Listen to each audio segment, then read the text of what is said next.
I'm here to make inflammatory statements on the internet, and then turn my notifications off.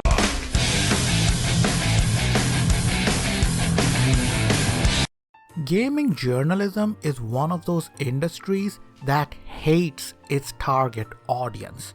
Time and time again, we have seen examples of their disdain for gamers and what they love the most.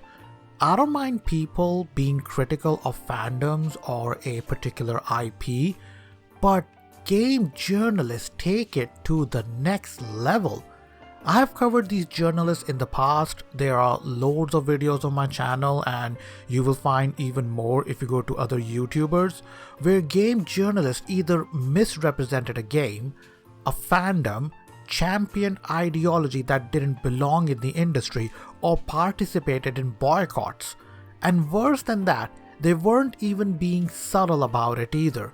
They openly wrote articles where they tried to shame gamers for asking, I don't know, a beautiful protagonist instead of an androgynous looking female character, and then labeling gamers as gooners for wanting a more attractive female character. There was a lot of annoying culture war stuff around games in 2024. Yeah, a lot of the talk revolved around women characters in games not being attractive anymore. Yeah, and when I think about it, I have a very nuanced opinion on it, which is basically, who cares? Have these people seen a woman up close before? What the are we talking about, everybody?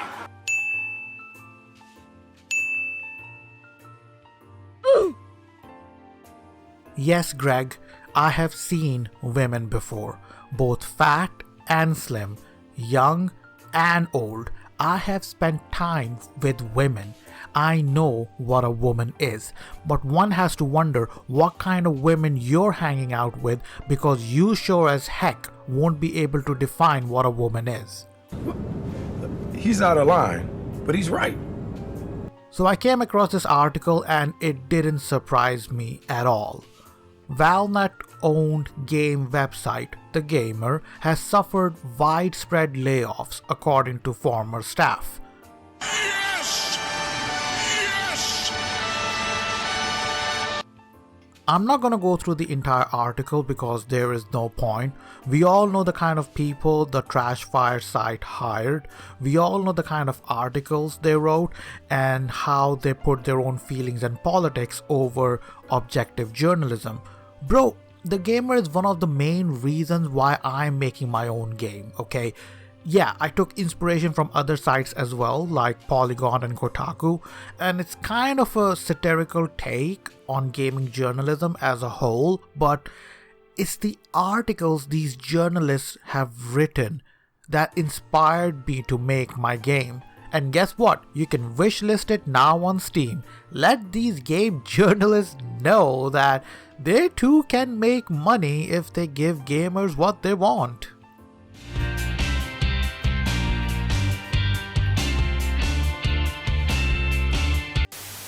Okay, self-promoting aside, but I remember the first time I read an article on The Gamer and I thought it might be satirical or something, but the more I looked into it, the more I realized that these people, these editors, really believe what they are writing. Permaband posted this on X. Be the Gamer spends every waking hour attacking their core audience and consumers, the reason for them to exist, which it is named after, mass layoffs as the outlet loses customers, the very customers they attack daily. Oh, I am shocked and confused too, The Gamer. I sure am. And below the post were 4 screenshots of classic takes from the publication. People who identify as gamers more likely to be sexist and racist, reports say. The politics of Amazon's fallout are so explicit, only a gamer could miss them. The gaming culture war over hot characters is hilariously stupid. Bro, I don't know about you, but if I'm playing a game as a female character that can leap over walls and can slice giant enemies with an oversized weapon, I want her to be hot, okay? I want her to have legs that go on for days, a slim or athletic figure, cute face, two big, beautiful eyes. I meant eyes. You know, the whole shebang. And don't try and say that these women do not exist, because they do. We have seen cosplayers who cosplay as these characters and put, an exclusive set on Patreon or on their OF page. Bro, don't even play this game with me.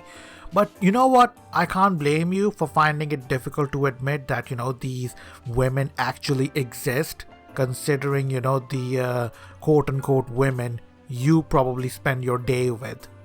I'm personally going to force game companies to put in all that stuff you hate. Like what? Lag? 30 frames per second? Draw distance issues? Microtransactions?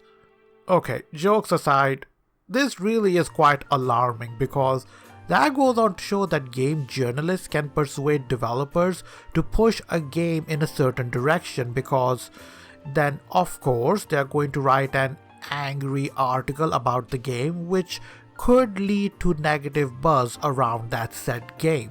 We have seen that being tried against games like Atomic Heart, Hogwarts Legacy, Stellar Blade, and many more. So this article comes out and Asmongold responds with "Oh, you have a degree in journalism? Ah, that's nice. Now put the fries in the bag." I'm sorry, I shouldn't be laughing. I'm sorry. Bro, you know what? I'm going to drop the act here. I know I'm supposed to make this funny and entertaining for you guys, but there are times that you just can't carry something forward. We live in a day and age where people can make a decent livelihood online. Yes, success will not come overnight and it will take some time, but if you stick with it, you can build an audience and earn a good wage. But that also means you will face more competition. People like It's a Gundam, Geeks and Gamers, Side Scrollers, Vara After Dark. I love these YouTubers and I respect them, but at the end of the day, we are competing against each other to get views. We all need to grow, and I know they probably collaborate with each other, but I don't. I have an uphill battle in front of me, but I'm still going to try. So as an independent content creator, okay, I recognize that there is competition online. Meanwhile, these so-called editors at The Gamer not only wrote articles that annoyed gamers, their target audience, they failed to recognize their competition. Not only was The Gamer competing against other publications like Kotaku, Polygon, or of course IGN, The Gamer was also competing against independent content creators that are on YouTube. And remember, the editors are working in an office, sometimes from home. They're getting exclusive access to games and developers to interview. They are getting review copies. They had it all. And I think we have been hearing about game journalists losing their jobs over the last 2 years or 3. I don't know, but like something like that. The Gamer had more than 24 months to salvage their reputation, but they didn't do it. And I don't want to celebrate these people losing their jobs because, of course, they have bills to pay and will probably have, other financial commitments in this tough economic climate. But how else am I supposed to react? When you have people working in the game publication disrespecting their core audience, then what did you think was going to happen? Imagine going to KFC and asking for a burger and the person behind the counter just straight up disrespects you. Bro, do you think that this is the only place, only burger place in the city. There are other fast food franchises that you can take your business to. Heck, you can go to another KFC branch and place your order there if you're really craving for a KFC.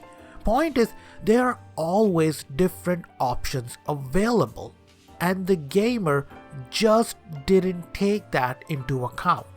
And now look at them, jobless. On X, Jade King, an editor at The Gamer, posted this thread. Valnet unfortunately let go of the entire The Gamer features team today, alongside several other staff members. Many incredible, talented, and hardworking Many incredibly talented and hardworking writers I have had the pleasure of working with over the past several years. Bro, I put more effort into research for my videos than these talented and hardworking writers do in a month for their articles. And while we're at it, let's take a look at some of the articles these talented writers have written. It would have cost less just to pay Bayonetta's voiceover actor. Yeah, I remember this article. It was when the voiceover actress of Bayonetta complained that she was not getting paid enough, and then it was revealed that she was getting paid what other voice actors were being paid, especially when you consider that she's not doing any motion capture either. And all this idiot journalist had to do was contact other voiceover actors and ask them if the pay was appropriate. We all know that these voiceover actors don't make much from their performances, unless you're Troy Baker, Nolan North, or a Hollywood celebrity. But they make a huge bulk of their cash from fan meetups and autographs. But hey, I can't blame the gamer for publishing the article because that would require some actual research. After Baymax, I wish I had as few problems as conservatives. Not politically charged at all. We shouldn't have cared about EA's single-player tweet as much as we did. EA's tweet caused mass outcry, which is pretty sad when you consider everything we let slide. I can't, bro. I just can't. Gamers are terrible people and we should stop being okay with it. They are also your target audience. Guess what happens when you call your target audience terrible people? They move on to something or someone else, and you end up jobless. Trust me, there are plenty more, and I don't want to get into any of them. I still firmly believe we built something special. No, you didn't. You didn't. And became one of the most unique places talking about video games on the internet. Unique? Yeah, sure. And to see that dismantled breaks my heart. It actually breaks my heart as well, because the amount of content your site gave me. Bro, I kid you not, I have screenshots of articles this Trashfire publication posted. I wanted to make videos on them, but halfway through I was like, nah, it's not good for my mental health. Bro, it was depressing reading and dissecting those articles. A place where we could cover important issues and be who we want to be without compromise. You should have compromised. I can respect standing up for your beliefs and losing your jobs for it if needs be, but at the end of the day, you got bills to pay and I feel sorry for you. This is why I personally think firing game journalists for not doing their jobs is a bad idea. Or if they are writing terrible articles that they're losing their jobs because nobody's clicking on them. Just hear me out, okay? If they lose their jobs, it would either make them a martyr, i.e. a hero, or they can shift blame on the industry, which I'm sure they will do now. Nowhere they're going to say that, yeah, we wrote articles that we shouldn't have written, we have learned from our mistakes, and we will now try to do better. No, the next place they're going to go to, they will carry the same attitude. If publications made it mandatory that every journalist would have to write objective articles and will not insert their own ideology in those articles, then people would come to those sites and will feel welcomed. But right now, journalists can dodge that accountability and shift blame. But that's my opinion. Feel free to disagree with me. Please follow and support what they do next, as all three of them are tremendous talents who deserve the very best. No matter what they end up doing, they are going to kick butt and do themselves proud. I am unfamiliar with the last two, but I am quite familiar with Mr. Switzer. He's the guy that saw 2 episodes of Resident Evil series in advance, so basically a special screening for journalists, and he enjoyed them. He really did. Ugh. Brother, ugh. What's that? What's that, brother?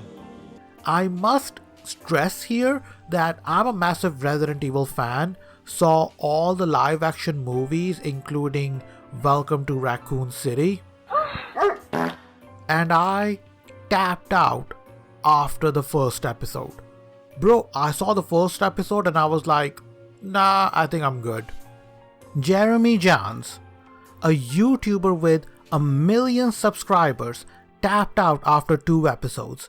It's his job to review movies and series, and he gave up after 2 episodes. Scorpion, a YouTuber who dedicated himself to roasting the series, even he gave up after 4 episodes. Bro, let that soak in, okay? Imagine the series so garbage that people roasting it are giving up halfway through.